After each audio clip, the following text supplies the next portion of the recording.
The median of domestic water consumption per household per day is about 125 gallons per household day, or 472 liters PhD. We all consume a high amount of water, and many don't even notice it. Using a water submeter to record water consumption offers considerable savings for water and, in turn, dollars. Unusual high consumption results from a leaky faucet or a stuck toilet flapper valve. By flagging these, the building manager or the owner can take action. Therefore, it's vital that proper care is taken when installing them. Here are basic guidelines to follow when installing them. Checklist before installing. 1. The service lines, valves, connections, and meters must be watertight. 2. Locate the meter position where it will be easily accessible for reading, inspection, and service. Installation process. Start by thoroughly flushing the water service line upstream of the meter to remove dirt and debris.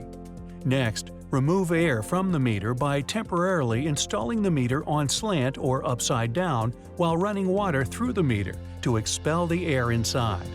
Once the air is expelled, set the meter in line horizontally with the register facing up and level. Verify for proper alignment and spacing of all fittings. Skewness of pipes stress the connections and makes it difficult to obtain a watertight connection. Place the ring gaskets inside the connection coupling nuts, ensuring proper sitting. Set the meter below the coupling nuts, properly positioned so that the flow indication or arrow on the meter housing points in the direction of flow. Start the coupling nuts at the threaded meter ends. Verify that the coupling nuts are properly aligned to avoid cross-threading damage or stripping to the meter ends. Support the meter and the piping adequately to avoid movement and vibration. Make provisions for future repairs by installing an upstream and a check valve or a backflow preventer downstream from the meter. A valve before the meter will allow local shutoff of the water if change or repair is later needed. The backflow preventer is recommended by several bylaws to protect the water source and to protect the meter.